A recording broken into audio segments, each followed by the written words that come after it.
Driving లో phone మాట్లాడడం ప్రమాదకరం. ఆత్మకూరు పట్టణంలో మోటార్ వెహికల్ ఇన్స్పెక్టర్ ఆధ్వర్యంలో రహదారి భద్రతా వారోత్సవాల్లో భాగంగా ప్రత్యేక సమావేశం నిర్వహించారు.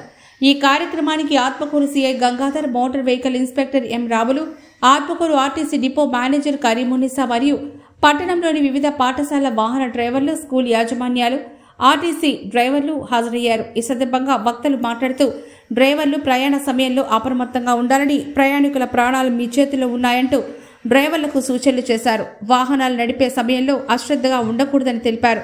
వివిధ రకాల సూచనలు అందించారు. ఒక ట్రైన్ ఎక్కితే 1000 మంది లెఫ్ట్ రోడ్ కానీ రైట్ రోడ్ కానీ ముందుకు రోడ్డు పైకి వచ్చి ఉంటాయి. అక్కడ ఎదరు వచ్చే వెహికల్ మనకు ఆబ్జెక్ట్ కనపడదు. మనం ఆ రైట్ కటింగ్ లో ఎక్కడన్నా చాలా జాగ్రత్తగా అసలు సెల్ ఫోన్ డ్రైవ్ లేకుండా, మత్తుపానీయాలు లేకుండా సీట్ మీద డ్రైవ్ చేస్తున్నామంటే మన స్కూల్ ఒక 50 మంది పిల్లలు సెల్ ఫోన్ అటెంప్ట్ చేశారంటే మీ ప్రమాదం మీ వెనకే ఉంటుంది. ఒకసారి మా సిఏ గారు కూడా అట్టానే డ్రైవ్ చేస్తూ వస్తున్నాడు, హలో అన్నాడు అంతే. పవర్ స్టీరింగ్ పక్కకి వెళ్ళటము, మేడం ఒక చోట, ఆయన 100 మీటర్ల దూరంలో ఒకరు పడ్డాడు. ఒక చోట ఆయన పడితే కారు వెళ్ళిపోయి పొలాల్లో పడితే 100 మీటర్ల గ్యాప్తో ఇద్దరు వెళ్ళిపోయినారు. అటు చెప్తాడు, ఎప్పుడు కూడా పర్సనల్ డ్రైవింగ్ చేయమాకండి. నేను ఈ రోజు చేయి, మాకు ఫోన్ కాల్స్ ఎక్కువ వస్తుంటాయి, ఎవరో ఒకరు కాల్ చేస్తుంటారు.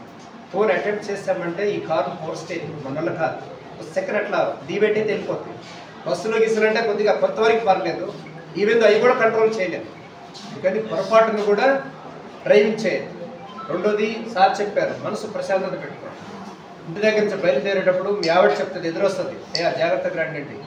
ఆటో డ్రైవర్ అయినా, కారు డ్రైవర్ అయినా, బస్సు డ్రైవర్ అయినా, ఏ డ్రైవర్ అయినా సరే మనకుండే సెంటిమెంట్లు మనకుంటే పిల్లలు చూసి, భార్య చూసి క్యారేజ్ పెట్టి జాగ్రత్తగా వెళ్ళరని పంపిస్తుంది. మీరు ఏడుకొచ్చిన కాడి నుంచి ఫోన్ మాట్లాడి, పనికి మళ్ళీ చెత్త విషయాలు మాట్లాడి, చీటీ డబ్బులు పాటాయి కొట్టింది, కరెంటు బిల్లు కట్టింది, పిల్లోడు ఫీజు కట్టింది కొట్టింది, పనికి మళ్ళీ చెత్త వ్యాపారం అంతా ఏడుపెట్టేసి బుర్రపాటు చేసుకోండి. మనసు ప్రశాంతత లేకపోతే డ్యూటీ బాగా చేయలేదు. 100%. ఒకడు బాగా డ్యూటీ చేస్తున్నాడు, వాడు చాలా బాగా బ్యూటిఫుల్గా ఉన్నాడంటే బిహైండ్ వాడికి ఒక మంచి ఫ్యామిలీ ఉంది. నీ విధి నిర్వహణే నీ ఫ్యామిలీ బ్యాక్గ్రౌండ్ చెప్తుంది. నేను చెప్పేస్తాను, 100% చెప్తాను. నువ్వు బాగా విధి నిర్వహణ చేస్తున్నావు, నువ్వు సక్సెస్ అవుతున్నావంటే బ్యాక్గ్రౌండ్లో నీ భార్య, నీ పిల్లలంతా బాగున్నట్టే, నీ భార్య నువ్వు చక్కగా చూసుకున్నట్టే, నువ్వు ఆమె చక్కగా చూసుకున్నట్టే. ఇక్కడికి వచ్చిన కాడి నుంచి ఉన్నాయి లేని సెల్ ఫోన్ మాట్లాడుకుంటా, కూతురు మాట్లాడుకుంటా, ఇంటికి వెళ్ళబుద్ధి కాక, డ్యూటీకి లేటుగా రావడం, ఇంటికి లేటుగా వెళ్ళడం, ఈ కార్యక్రమాలన్నీ కూడా డాష్. ఏం చేసుకోవాలి? ముందు మన యొక్క బండి కండిషన్ చెక్ చేసుకోవాలి. ఎందుకంటే మిగతా లారీ అనుకో ఏదైనా జరిగినా ఒక్కరే వెళ్ళిపోతారు, కానీ మన స్కూల్ బస్ ఏదైనా ప్రమాదానికి గురి అవుతే ఎంతమంది బాధపడతారు? గవర్నమెంటే కలిసి వచ్చింది, అవునా కదా? అది ఎవరు లోపం అంటారు? ఫస్ట్ ఆఫ్ ఆల్ ఎవరు లోపం అంటారు? డ్రైవర్ లోపం అంటారు, తర్వాత కరస్పాండెంట్ లోపం అంటారు, తర్వాత మా డిపార్ట్మెంట్ అంటారు, పోలీస్ డిపార్ట్మెంట్, అన్నీ ఒకదానికి ఒకటి లింక్ అంటారు. అంటే ఒక్క వ్యక్తికి స్కూల్లో మనకు ప్రమాదం జరిగితే ఒక చిన్న బాబుకి ఎంతమంది సఫర్ అవుతారో మీరు ఆలోచించుకొని మీ డ్రైవింగ్ యొక్క ఫస్ట్ మనం ఇది. తర్వాత మన స్కూల్ బస్సులో కంపల్సరీ అటెండర్ ఉండాలా, అటెండర్ కలిగి ఉండాలా, బండి బయలుదేరగానే డోర్ క్లోజ్ చేసేసుకోవాలా.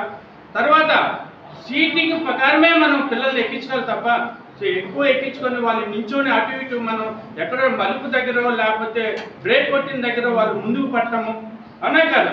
ముందుకు పట్టడం, ఏదైనా చిన్న దెబ్బలు తగలటం అలాంటి లేకుండా మీరు చేయవలసింది సీటింగ్ ప్రకారం ఎక్కించుకోవాలా.